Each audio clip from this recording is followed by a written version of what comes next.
Almost all North Dakota students say they want to go to college. In fact, 80% of high school students expect to go on to some type of education after high school. However, only about 50% do enroll in college right from high school, and only 30% get a degree. To be successful in college, you have to be prepared academically, socially, financially, and today that's what we're going to talk about. My name is Laura Ensel. I'm from Bank North Dakota in the College Information Service Department, and today we're going to talk about how to pay for college. The first question most students have when they're thinking about how to pay for college is, how much is it going to cost? There's a lot of different costs to consider. There's costs for tuition, room and board, books, supplies, and then personal costs for clothing, entertainment, all the things that students spend money on while they're in college. To get an estimate of how much the school costs, you can contact the school directly, or Student Loans of North Dakota puts out a publication that provides costs for all schools in North Dakota. But keep in mind that some costs will be paid directly to the school, and then others you'll be paying for out of pocket as you spend money on things that you're interested in. Average costs in North Dakota are approximately $12,000 for direct costs that you pay to the school, for tuition, books and supplies, room and board, and fees. And then there's those additional costs that we talked about, the clothing, transportation, gas, extra money for things that you want to go to, like concerts. The $12,000 is the average cost for the direct costs to a four-year school. If you're planning to go to a two-year school, the costs are a little less, so about $9,500. So next we're going to cover, how do students pay for these costs? Well, most students use some type of financial aid.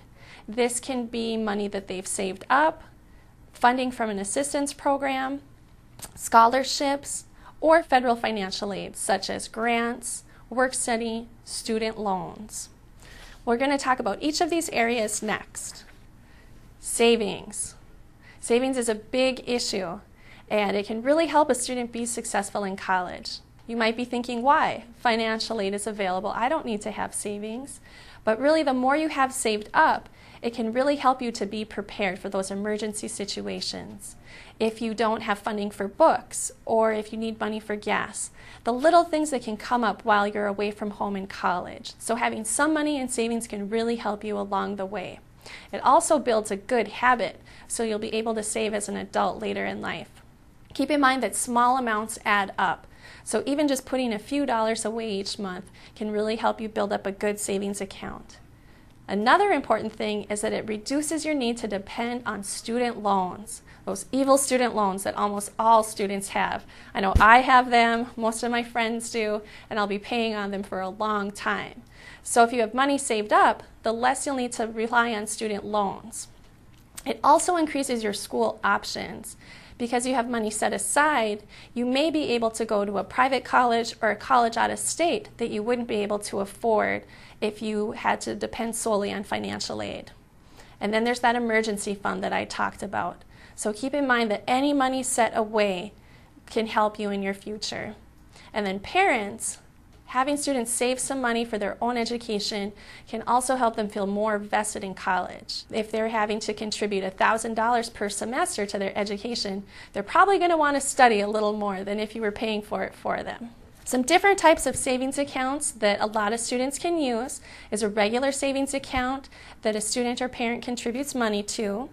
There's also individual development accounts and 529s. Individual development accounts are accounts set up by North Dakota Community Action Partnership. These are designed to help low-income students save for college or a lasting asset. So this is a really great program to help low-income students establish that habit of savings. And the great thing is, not only are you putting your own money aside, but for every dollar you save, Community Action will contribute $2. So that means $3 for every dollar that you put away. You can save up to $2,000, which means that Community Action would contribute up to $4,000, leaving you with $6,000 for your higher education. As I said, this is for lower income students, so not all students will qualify. Keep in mind that the money that the student contributes does have to be from income earned, so the student does have to have a job. But this program is not limited to just high school students. College students are eligible for it as well. So if you would like more information, contact North Dakota Community Action at the phone number on the screen. Another savings option for students is a 529 college savings plan. The North Dakota program is administered by Bank of North Dakota, and it has some really great options for students. The most important one is probably our matching grant program. Students of low or moderate income can receive a matching grant of up to $300 of their first contributions into the plan.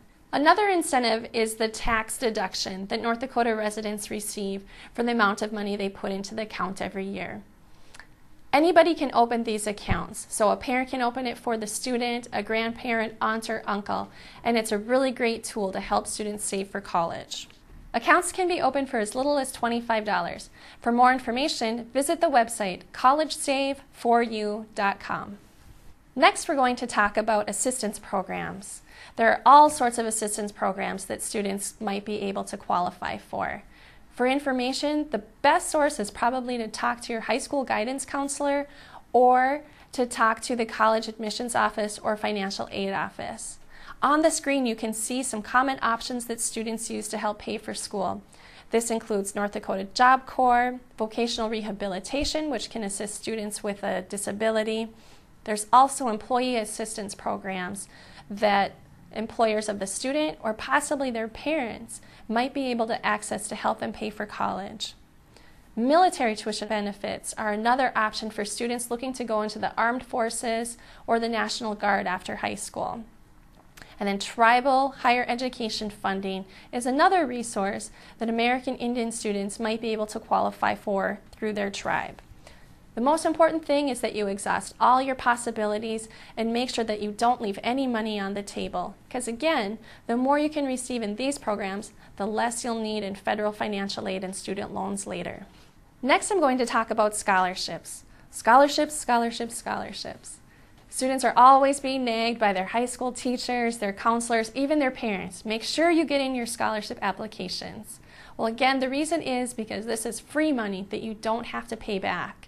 So make sure, again, to exhaust all your possibilities. On the screen, you can see a lot of different resources for you to access or to research for scholarships. In this day and age, I know all young students are living on the internet practically. Facebooking, Twittering, instant messaging your friends. So the internet is probably one of the first places you look for scholarships. On the next screen, there's information on a lot of different online resources that you can use as a database to look for scholarships, do searches, even enter a profile of yourself. And then websites such as fastweb.com will limit the scholarships to ones that are applicable to you. However, keep in mind that with these online national resources, you're applying against all students across the country.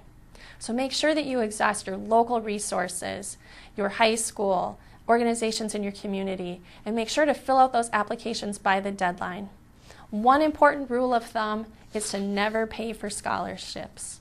If an application is asking you for money, whether it's $5, $50, or $500, it's not a good use of your money.